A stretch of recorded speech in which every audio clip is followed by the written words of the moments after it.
सुखदं च सुरद्रुवम् पीनवृत्तमहाबाहुं सर्वशत्रुनिबर्हणम् नानारत्नसमायुक्तकुण्डलादिविभूषितं सर्वदाभीष्टदातारं सतां वै दृढमाहवे वासिनं चक्रतीर्थस्य दक्षिणस्थगिरौ सदा तुङ्गाम्भोदितरङ्गस्य वातेन परिशोभिते नानादेशागतैः सद्भिः सेव्यमानं नृपोत्तमैः धूपदीपादिनैवेद्यैः पञ्चखाद्यैश्च शक्तितः भजामि श्रीहनुमन्तं हेमकान्तिसमप्रभं व्यासतीर्थयतीन्द्रेण पूजितं प्रणिधानतः त्रिवारं यः पठेन्नित्यं स्तोत्रं भक्त्या द्विजोत्तमः वाञ्छितं लभते भीष्टं षण्मासाभ्यन्तरे खलु पुत्रार्थी लभते पुत्रं यशोर्थी लभते यशः विद्यार्थी लभते विद्यां धनार्थी लभते धनम् सर्वधा मास्तु सन्देहो हरिः साक्षी जगत्पतिः यः करोत्यत्र सन्देहं स याति निरयं ध्रुवम्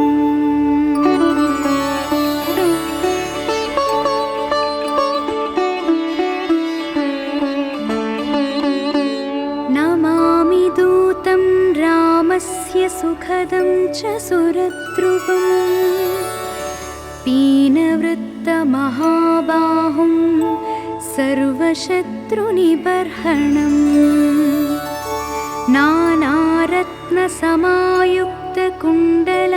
नानारत्नसमायुक्तकुण्डलादिविभूषितं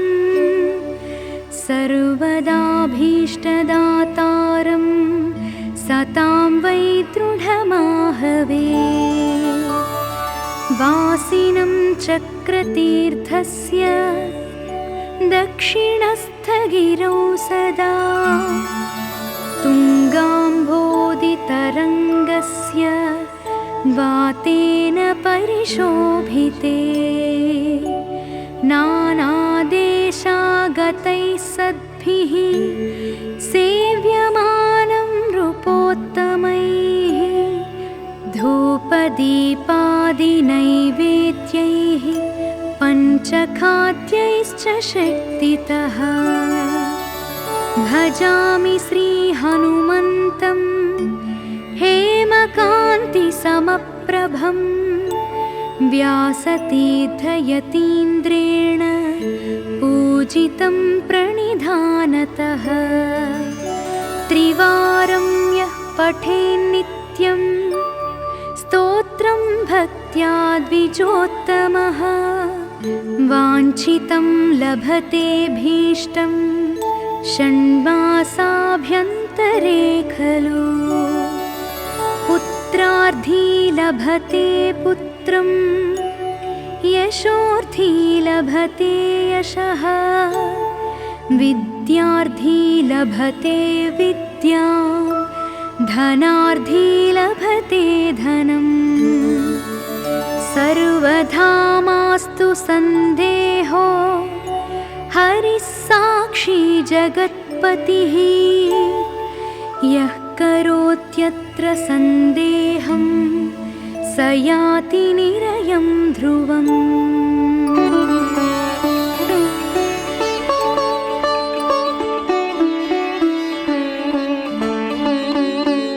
नमामि दूतं रामस्य सुखदं च सुरद्रुवम् पीनवृत्तमहाबाहुं सर्वशत्रुनिबर्हणम्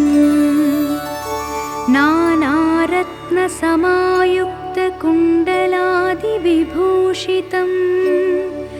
सर्वदाभीष्टदातारं सतां वै दृढमाहवे वासिनं चक्रतीर्थस्य दक्षिणस्थगिरौ सदा तुङ्गाम्भोदितरङ्गस्य वातेन परिशोभिते नानादेशागतैः सद्भिः सेव्यमानं नृपोत्तमैः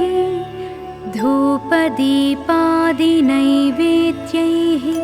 पञ्चखाद्यैश्च शक्तितः भजामि श्रीहनुमन्तं हेमकान्तिसमप्रभं व्यासतीर्थयतीन्द्रेण पूजितं प्रणिधानतः त्रिवारं यः पठेन्नित्यं स्तोत्रं भक्त्या द्विजोत्तमः वाञ्छितं लभते भीष्टं षण्मासाभ्यन्तरे खलु पुत्रार्थी लभते पुत्रं यशोर्थी लभते यशः विद्यार्थी लभते विद्यां धनार्थी लभते धनम् सर्वधा मास्तु सन्देहो हरिः साक्षी जगत्पतिः यः करोत्यत्र सन्देहं स याति निरयं ध्रुवम्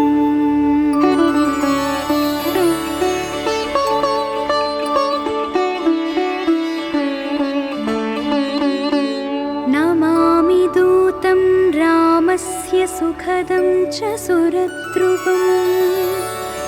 पीनवृत्तमहाबाहुं सर्वशत्रुनिबर्हणम्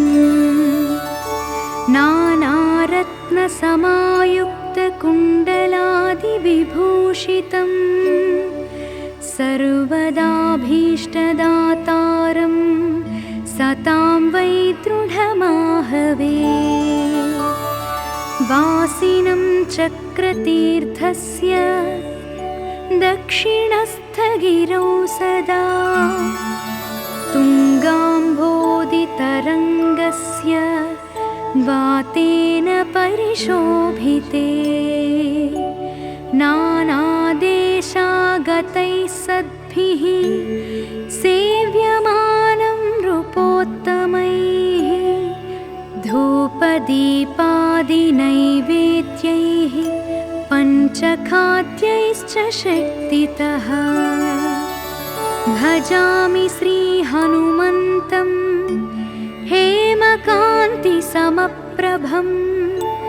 व्यासतीर्थयतीन्द्रेण पूजितं प्रणिधानतः त्रिवारं यः पठेन्नित्यं स्तोत्रं भक्त्या द्विजोत्तमः वाञ्छितं लभते भीष्टं षण्मासाभ्यन्तरे खलु पुत्रार्थी लभते पुत्रं यशोर्थी लभते यशः विद्यार्थी लभते विद्यां धनार्थी लभते धनम् सर्वधा मास्तु सन्देहो हरिः साक्षी जगत्पतिः यः करोत्यत्र सन्देहं स याति निरयं ध्रुवम्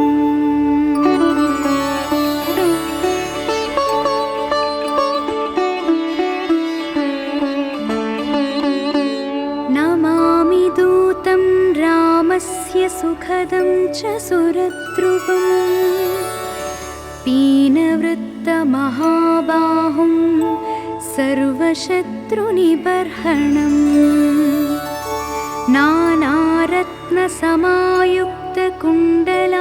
नानारत्नसमायुक्तकुण्डलादिविभूषितं सर्वदाभीष्टदातारं सतां वै दृढमाहवे वासिनं चक्रतीर्थस्य दक्षिणस्थगिरौ सदा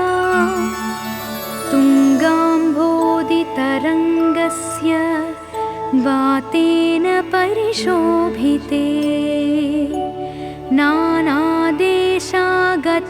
सद्भिः सेव्यमानं नृपोत्तमैः धूपदीपादिनैवेद्यैः पञ्चखाद्यैश्च शक्तितः भजामि श्रीहनुमन्तं हेमकान्तिसमप्रभं व्यासतीर्थयतीन्द्रेण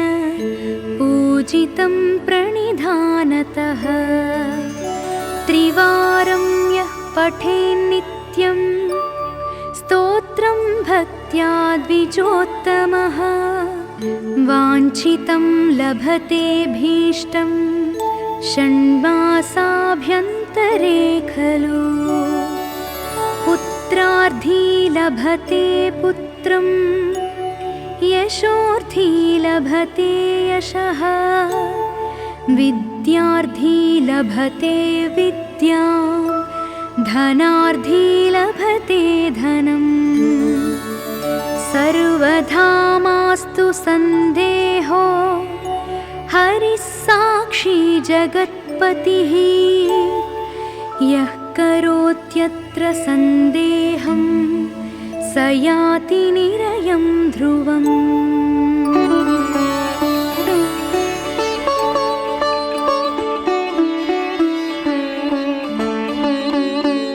नमामि दूतं रामस्य सुखदं च सुरद्रुवम्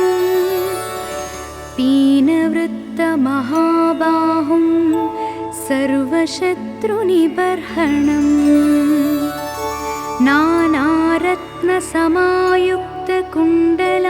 नानारत्नसमायुक्तकुण्डलादिविभूषितं सर्वदाभीष्टदातारं सतां वै दृढमाहवे वासिनं चक्रतीर्थस्य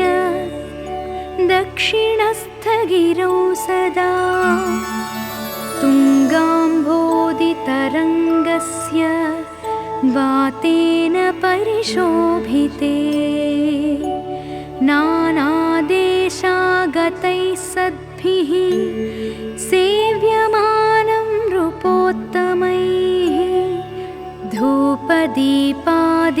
धूपदीपादिनैवेद्यैः पञ्चखाद्यैश्च शक्तितः भजामि श्रीहनुमन्तं हेमकान्तिसमप्रभं व्यासतीर्थयतीन्द्रेण पूजितं प्रणिधानतः त्रिवारं यः पठेन्नित्यं स्तोत्रं भक्त्या द्विजोत्तमः वाञ्छितं लभते भीष्टं षण्मासाभ्यन्तरे खलु पुत्रार्थी लभते पुत्रं यशोर्थी लभते यशः विद्यार्थी लभते विद्यां धनार्थी लभते धनम् सर्वधा मास्तु सन्देहो हरिः साक्षी जगत्पतिः यः करोत्यत्र सन्देहं स याति निरयं ध्रुवम्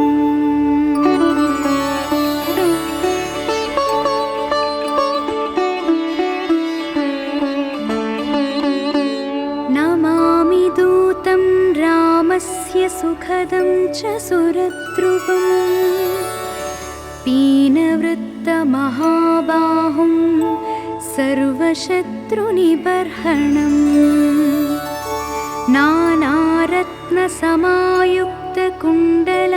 नानारत्नसमायुक्तकुण्डलादिविभूषितं सर्वदाभीष्टदातारं सतां वै दृढमाहवे वासिनं चक्रतीर्थस्य दक्षिणस्थगिरौ सदा तुङ्गाम्भोदितरङ्गस्य वातेन परिशोभिते नानादेशागतैः सद्भिः सेव्यमानं नृपोत्तमैः धूपदीपादिनैवेद्यैः पञ्चखाद्यैश्च शक्तितः भजामि श्रीहनुमन्तं हेमकान्तिसमप्रभं व्यासतीर्थयतीन्द्रेण पूजितं प्रणिधानतः त्रिवारं यः पठेन्नित्यं स्तोत्रं भक्त्या द्विजोत्तमः वाञ्छितं लभते भीष्टं षण्मासाभ्यन्तरे खलु पुत्रार्थी लभते पुत्रं यशोर्थी लभते यशः विद्यार्थी लभते विद्यां धनार्थी लभते धनम् सर्वधा मास्तु सन्देहो हरिः साक्षी जगत्पतिः यः करोत्यत्र सन्देहं स याति निरयं ध्रुवम्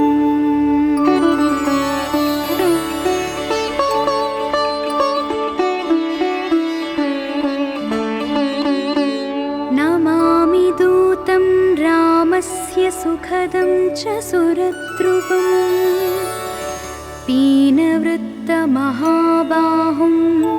सर्वशत्रुनिबर्हणम्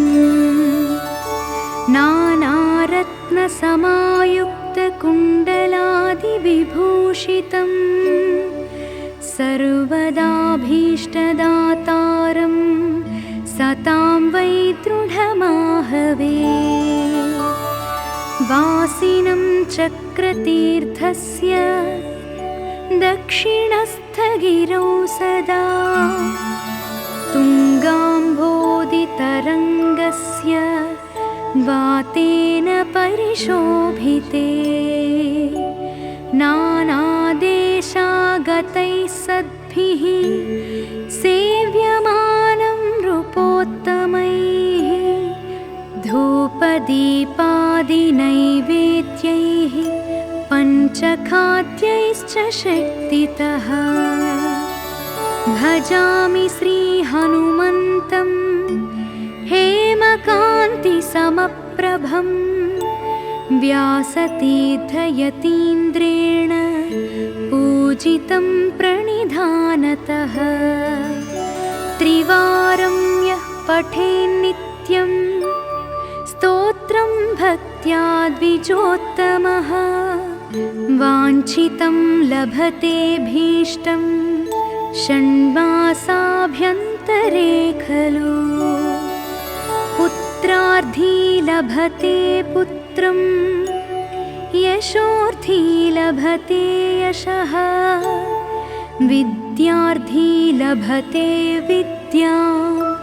धनार्थी लभते धनम् सर्वधा मास्तु सन्देहो हरिः साक्षी जगत्पतिः यः करोत्यत्र सन्देहं स याति निरयं ध्रुवम्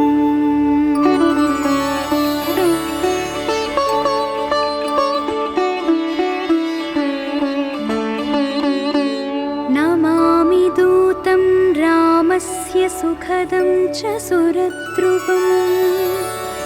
पीनवृत्तमहाबाहुं सर्वशत्रुनिबर्हणम्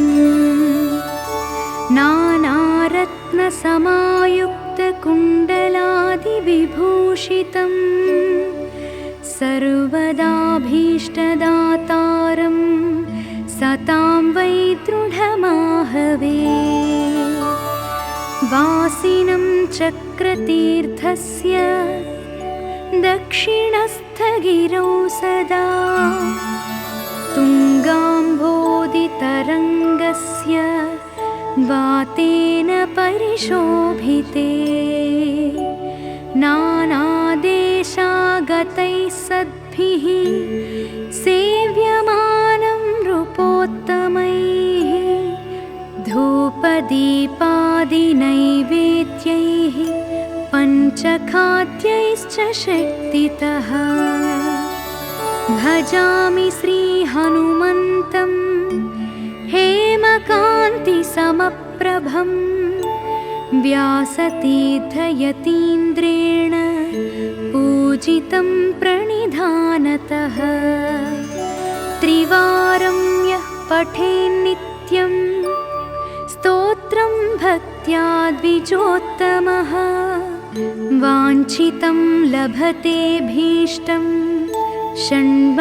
षण्मासाभ्यन्तरे खलु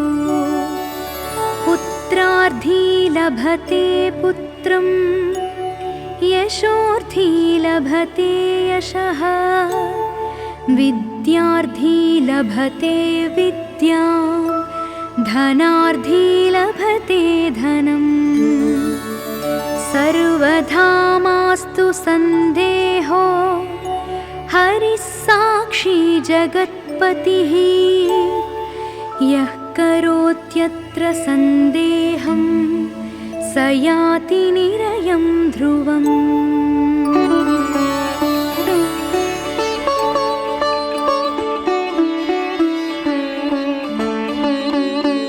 नमामि दूतं रामस्य सुखदं च सुरद्रुवम्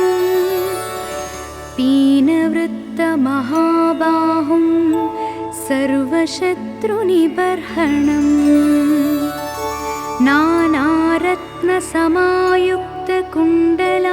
नानारत्नसमायुक्तकुण्डलादिविभूषितं सर्वदाभीष्टदातारं सतां वै दृढमाहवे वासिनं चक्रतीर्थस्य दक्षिणस्थगिरौ सदा तुङ्गाम्भोदितरङ्गस्य वातेन परिशोभिते नानादेशागतैः सद्भिः सेव्यमानं नृपोत्तमैः धूपदीपादिनैवेद्यैः पञ्चखाद्यैश्च शक्तितः भजामि श्रीहनुमन्तं हेमकान्तिसमप्रभं व्यासतीर्थयतीन्द्रेण पूजितं प्रणिधानतः त्रिवारं यः पठेन्नित्यं स्तोत्रं भक्त्या द्विजोत्तमः वाञ्छितं लभतेऽभीष्टं षण्मासाभ्यन्तरे खलु पुत्रार्थी लभते पुत्रं यशोर्थी लभते यशः विद्यार्थी लभते विद्यां धनार्थी लभते धनम् सर्वधा मास्तु सन्देहो हरिः साक्षी जगत्पतिः यः करोत्यत्र सन्देहं स याति निरयं ध्रुवम्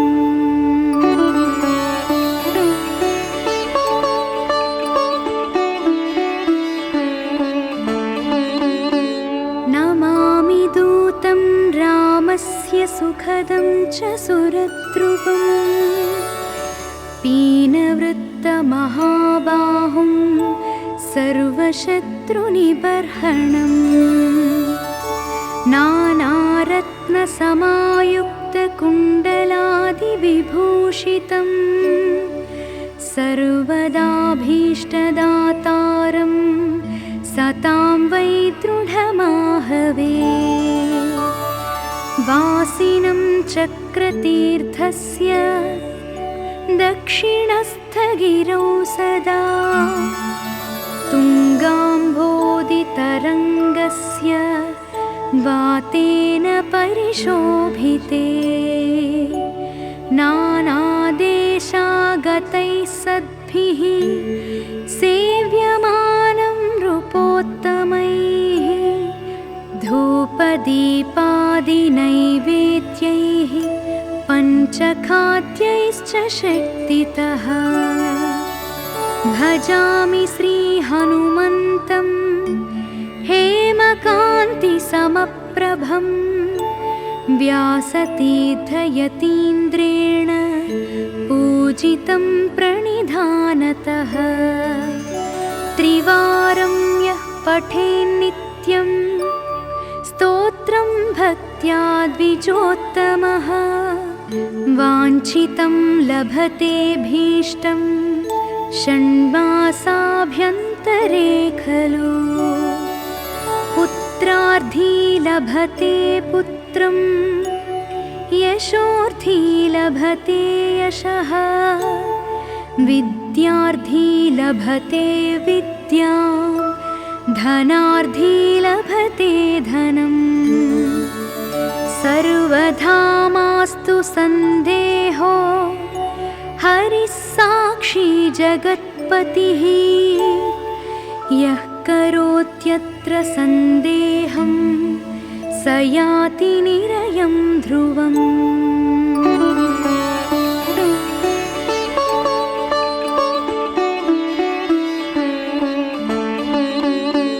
नमामि दूतं रामस्य सुखदं च सुरद्रुवम्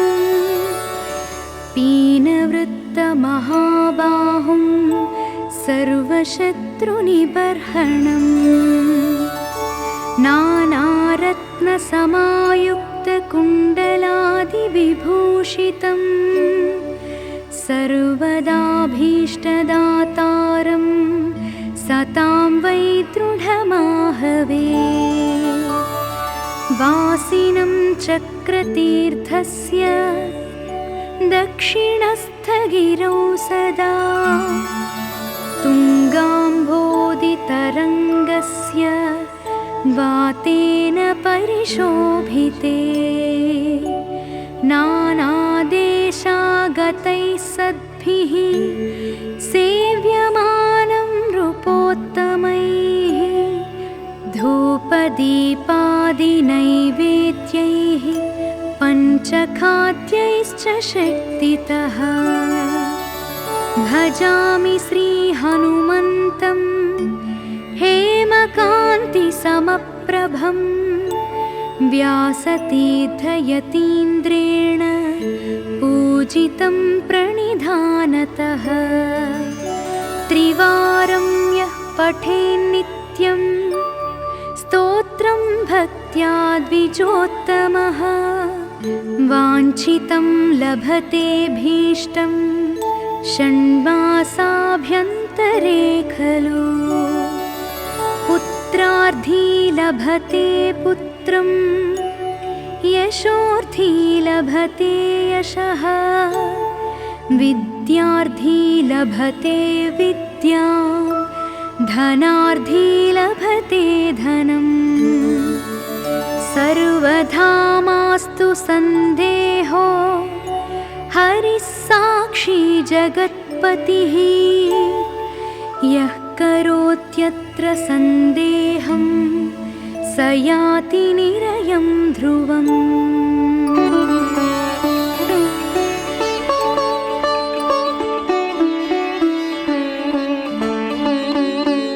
नमामि दूतं रामस्य सुखदं च सुरद्रुवम्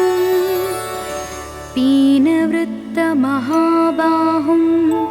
सर्वशत्रुनिबर्हणम्। नानारत्नसमायुक्तं वैढूर्यमणिरत्नकुण्डलादिविभूषितं सर्वदाभीष्टदातारं सतां वै दृढमाहवे। वासिनं चक्रतीर्थस्य दक्षिणस्थगिरौ सदा तुङ्गाम्भोदितरङ्गस्य